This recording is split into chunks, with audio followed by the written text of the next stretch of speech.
If you look at the history of countries around the world, when you start treating people differently,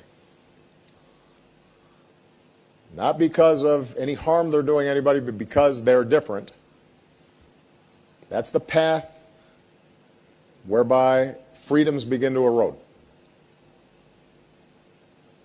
And bad things happen.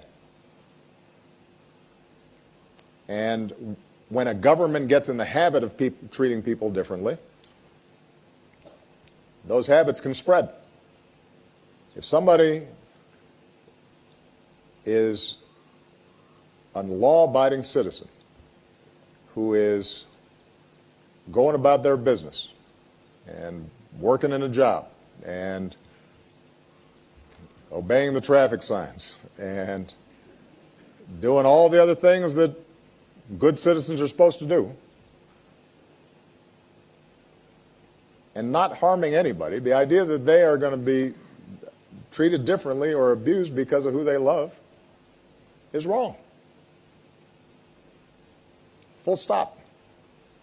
Just like President Obama, I think we also need to be able to speak frankly about some of these things. And the fact of the matter is that Kenya and the United States, we share so many values. Our common love for democracy, entrepreneurship, value for families. These are things that we share. But there are some things that we must admit we don't share. Our culture, our societies don't accept. It's very difficult for us to be able to impose on people that which they themselves do not accept. This is why I repeatedly say that for Kenyans today, the issue of gay rights is really a non-issue. We want to focus on other areas that are day-to-day living for our people. The health issues that we have discussed with President Obama, these are critical. Issues of ensuring inclusivity and of women, a huge section of society that is normally left out of the mainstream of economic development. What we can do in terms of infrastructure, what we can do in terms of education, in terms of our roads, in terms of giving our people power, encouraging entrepreneurship. These are the key focuses. Maybe once, like you have, overcome some of these challenges, we can begin to look at new ones. But as of now, the fact remains that this issue is not really an issue that is on the foremost mind of Kenyans, and that is the fact.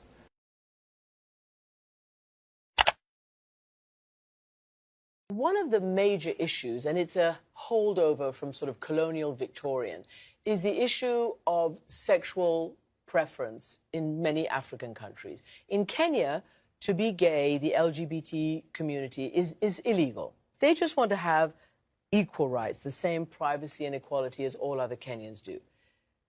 Is that something that you aspire to for your country? I want to be very clear, Christiana.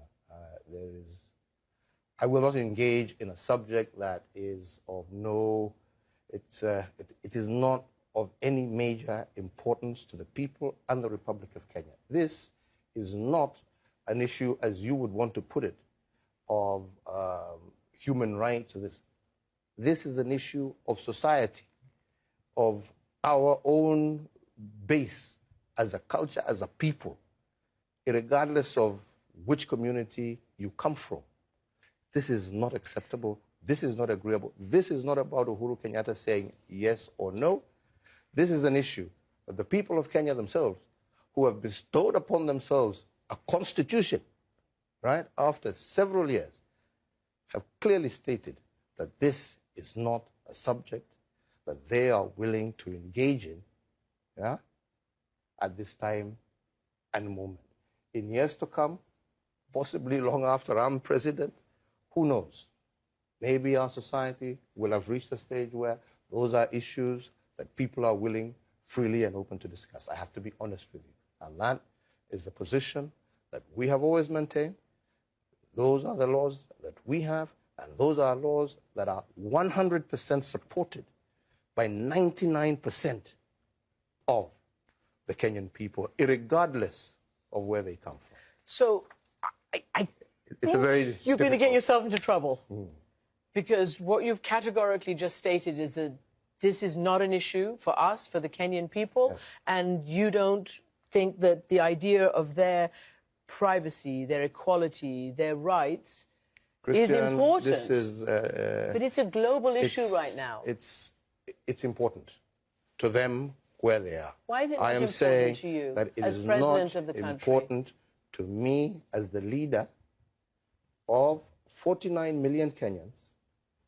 And after, if you want to ask me my personal opinion, What is your personal opinion? after I finish my process, I can talk about my personal opinion. But as the leader of the people of the Republic of Kenya, I represent that which our people are desirous to be. And I have no choice, but that is my position. Would you publicly say that people who are LGBT, gay members of the Kenyan population should not be discriminated against, should not be violated, should not be abused? No Kenyan should be abused, should be, mistreated in any particular. Every Kenyan is protected by law, every single Kenyan. But they also must recognize that their freedoms must be taken into the entire context of the society that they live in. Because this is not a question of governments accepting or not accepting. This is a question of society, right? Currently, Accepting. it's a legal process. Yes. And that legal process is based on the society that you live in, and that's why laws are made. So I think that's all I have to say about that particular subject. Many people, even if they may not be the majority, regard it as their right to have free choice in choosing who they love, who they want to have sex with, and don't believe that the state should get involved. It's not the state, it is the society. But you signed it into law. Yes, but I'm acting on behalf of the society. I'm not, it's not just the state, it is the society.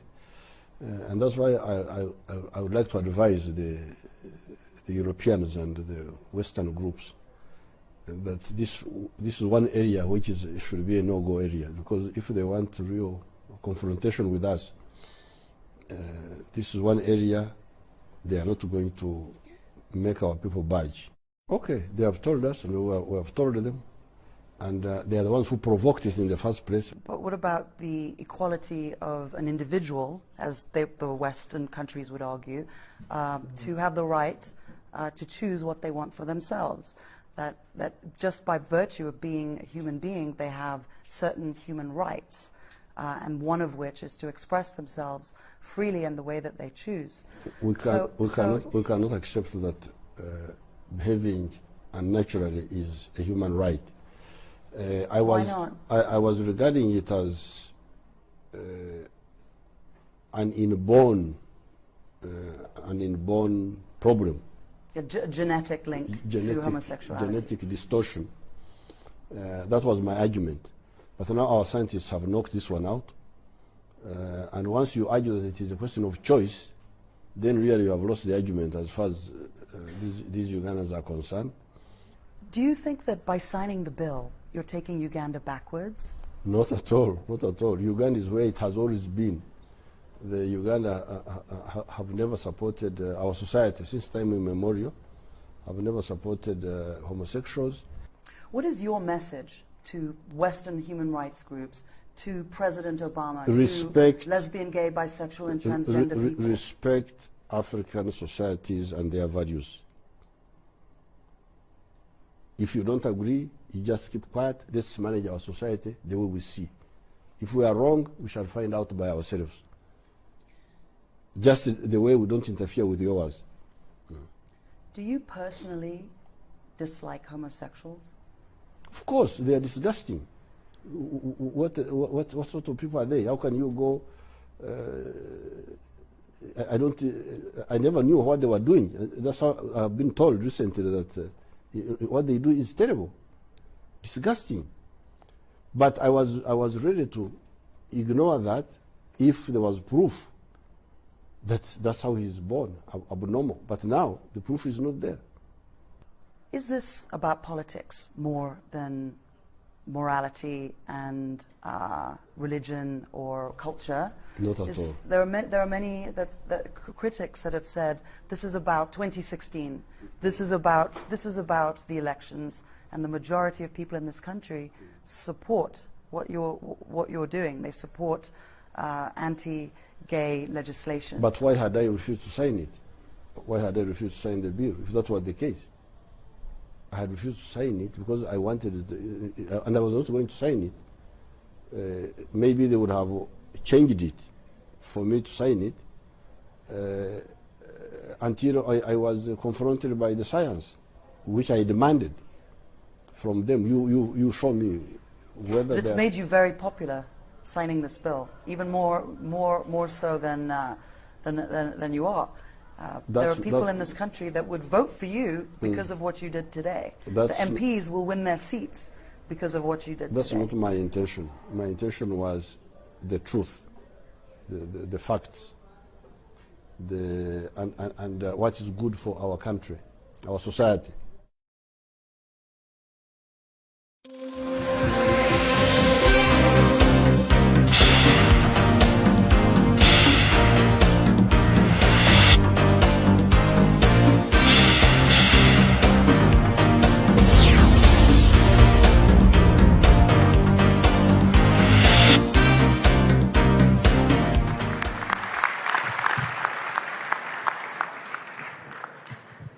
Thank you.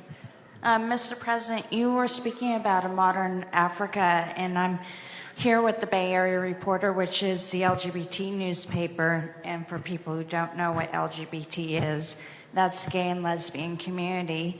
So I'm wondering, you've done so much for women in Rwanda, and they have so much power. I'm wondering, is the LGBT community a part of the future of Rwanda?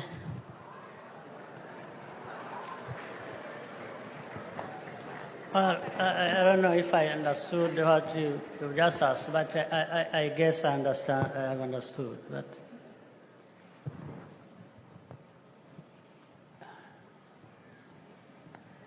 LGBT, Homosexuality. yes, it hasn't been our problem.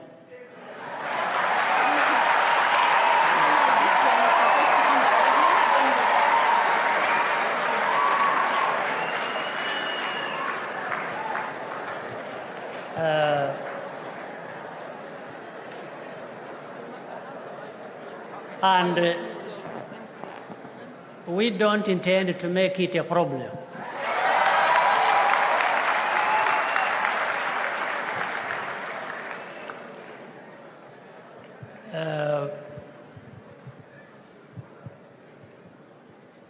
So we are struggling